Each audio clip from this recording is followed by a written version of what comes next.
Welcome to MacGyver's Workshop, where you never know what we're going to be working on next. If you're not too careful, you just might learn something.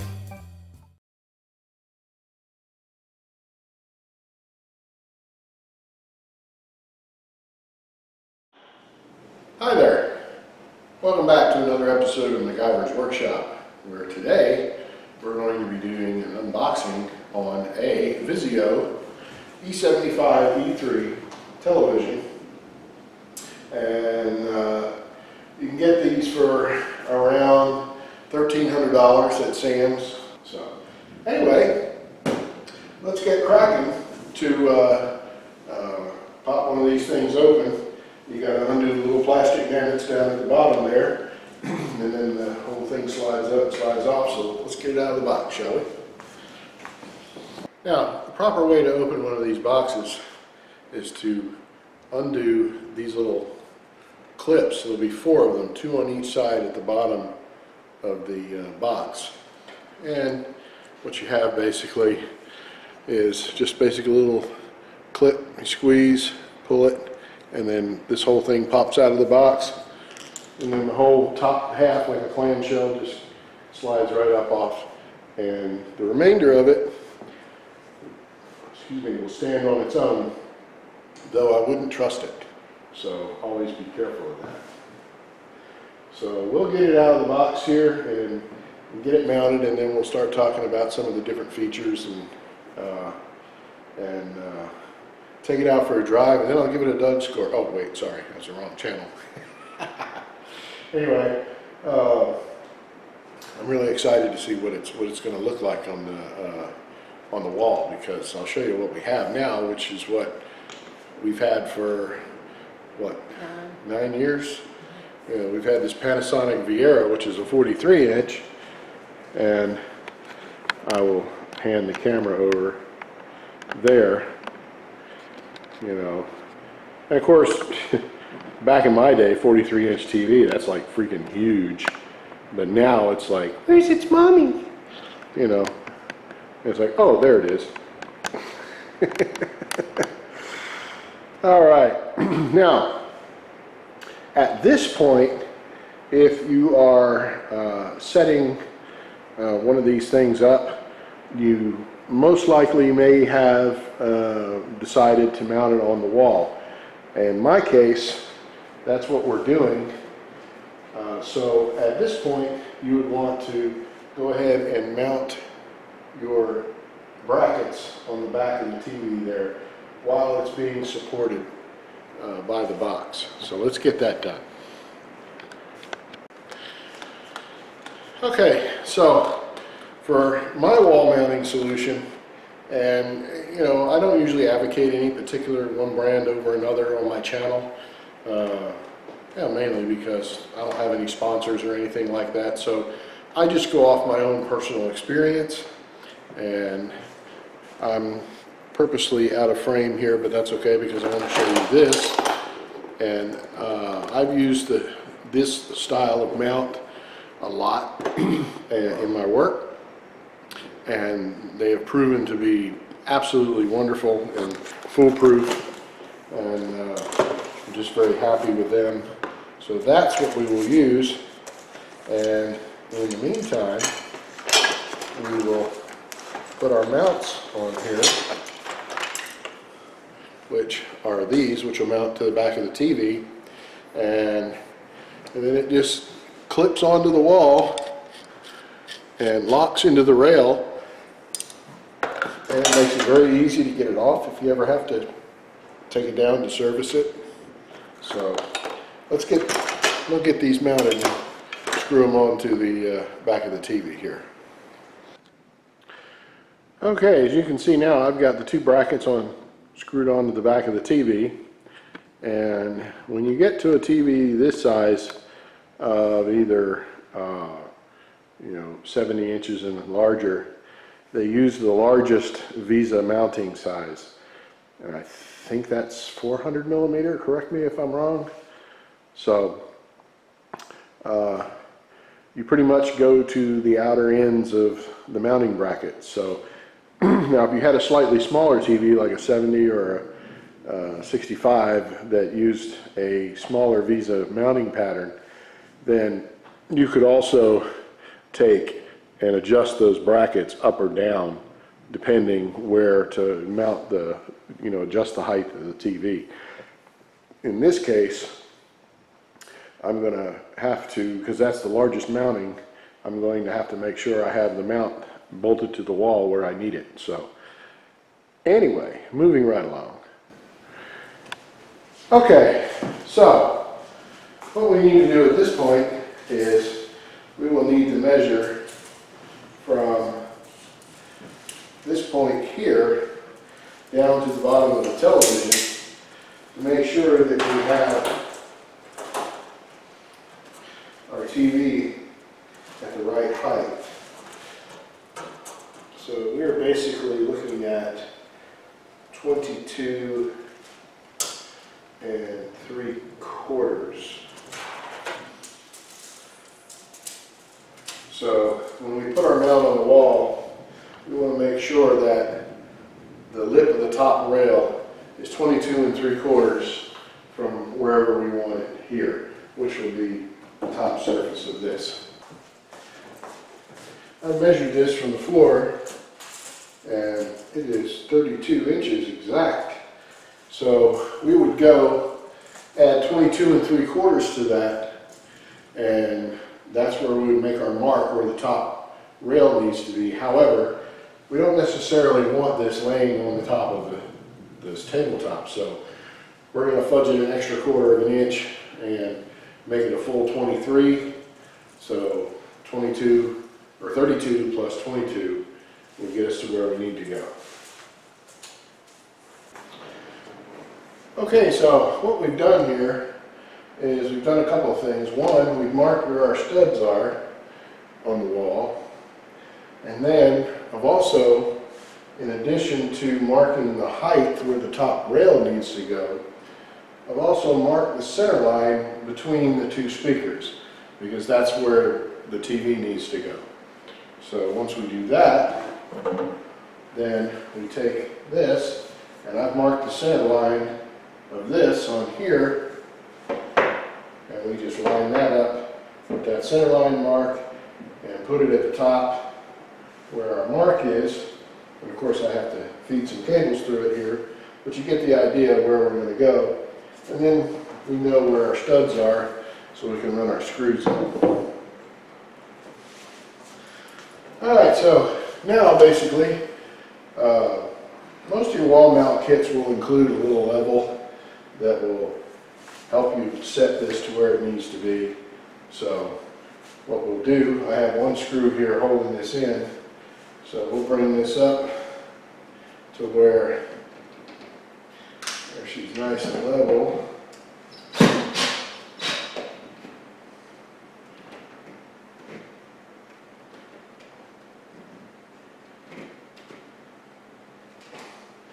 Like so. And then we will put our screws in here.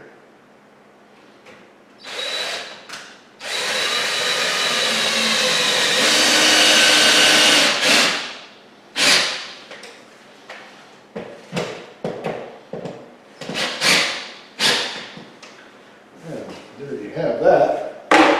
And then we'll just repeat on the bottom here. And then you're pretty much ready to hang the TV. Okay, now with a large TV like this, you always want to have another pair of hands to help you.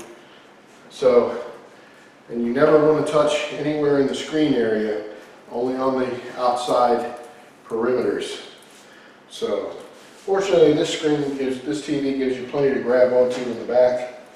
So, we're going to, what I'm going to do is I'm going to help my lovely bride here.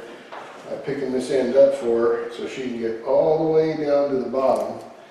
I know we originally talked about that first gap, but this will make it a lot easier for you. Okay? And then hook the power cord up and flip it over the top here. And then up, see daisy.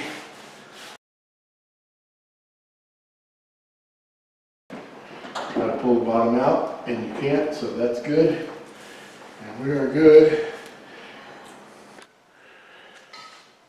Okay, so when you first turn the thing on, and I bumped the remote, so when it first comes on, it'll come up asking you to, if you want to set it up with the remote or Visio Smart app. You can use that on your cell phone if you like.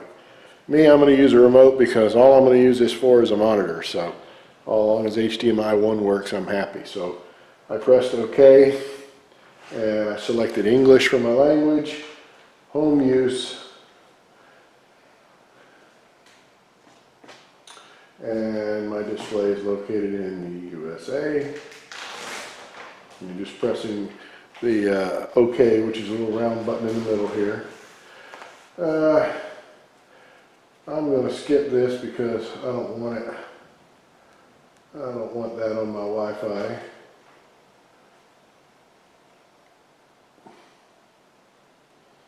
For the time being. And hit enter OK again. And then I'm going to select input, which is HDMI 1, which is what we want. All right. Now I have to be careful with all the whole digital rights management thing, but I can at least turn it on so you can get an idea of the screen size. It's obviously much bigger than the 43-inch TV that was there. And you always want to set it on. I'm using a video amplifier, so or a video AV receiver. So all I care about is this thing working on HDMI 1. So now, unfortunately, I can't let you see Food Network, you know, Worst Cooks in America, Celebrity Edition. But anyway, I can assure you that it is an awesome TV and it looks great. So as long as I stay under a couple of seconds here, I'll give you a quick blurb and I'm going to talk over it. And there we go. And thank you for watching. Okay, now that we got the thing mounted on the wall, we'll go over some of the features, you know, the different device connections that it has. Of course, it wants to connect to the internet constantly. I don't know how crazy I am about that, because I don't want my TV to get bricked by a bad firmware update. But so I'm keeping mine off the internet. You know, unless just absolutely, positively has to. So, but what you have on this TV is you have a USB port, you have 4 HDMI ports, you have an Ethernet port, and you have your component audio and video, just like your little RCA cables, like if you were hooking up a old-timey VCR. Now, here's the thing about those 4 HDMI ports. If you know you're wanting, this is a 4K ultra high definition TV, but if you're wanting to watch ultra high definition 4K content, you know, in the best possible quality, you want to make sure you always run it through HDMI 1. Because 2 through 4, you know, has a lesser clock rate. So that may be common knowledge to everybody, but and of course HDMI 1 is the hardest connector to get to if you've already got it on the wall. But if you can feel your way around in there, then you'll be okay. So, but other than that, really, I mean, it's very simple setup. It's got a nice little remote, and you can do all the, you know, if you hook it up to the internet, then it has all the smart TV functions in there, and it has buttons for all the common ones, you know, Vudu, Netflix, Amazon, there's what, Kumo, Crackle, and Not sure what that other one is. I can't read that. You see, that's the other thing I don't like about remotes.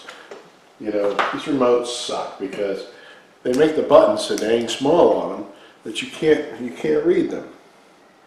Oh, iHeartRadio. My bad.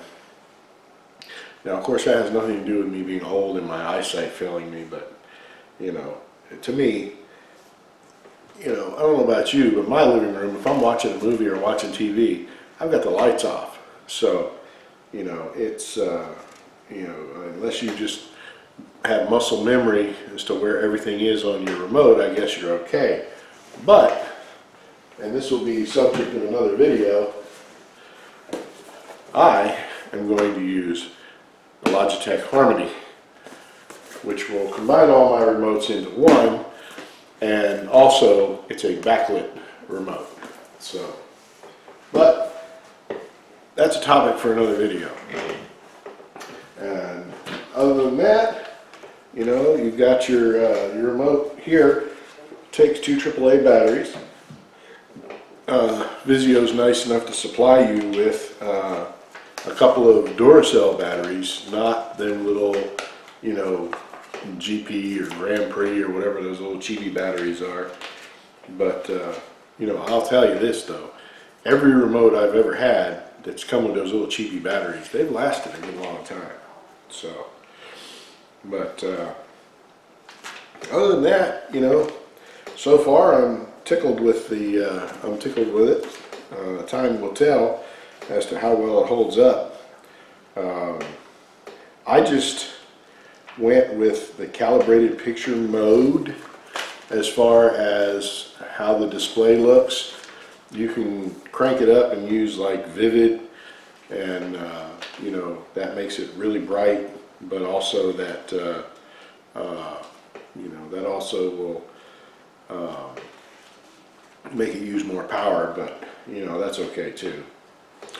And Visio also has an app here that you can put on your phone, which most TVs do now. And let's see, and Chromecast. It has Chromecast built in. Isn't that neat, huh? So you have to set it up, sign up, and all that good stuff. But, and then, or they call Chromecast enabled apps, or SmartCast is what Visio calls it. But yeah, it's pretty neat. And of course, you can also cast from your phone, so via your Wi-Fi. So that's cool. Anyway, thank you for watching. I appreciate you tuning in. It wasn't really a, you know, a deep dive into this TV, but it's you know, we've been looking forward to getting it to finish out our little kind of home theater thing that we got going on there. And you know, we got the opportunity to pick it up today when that went on sale. So tune in. Hope everybody, you know, if you're not a subscriber, please subscribe and click the little bell icon so you'll get a notification when I post another video. And till next time, thank you for watching.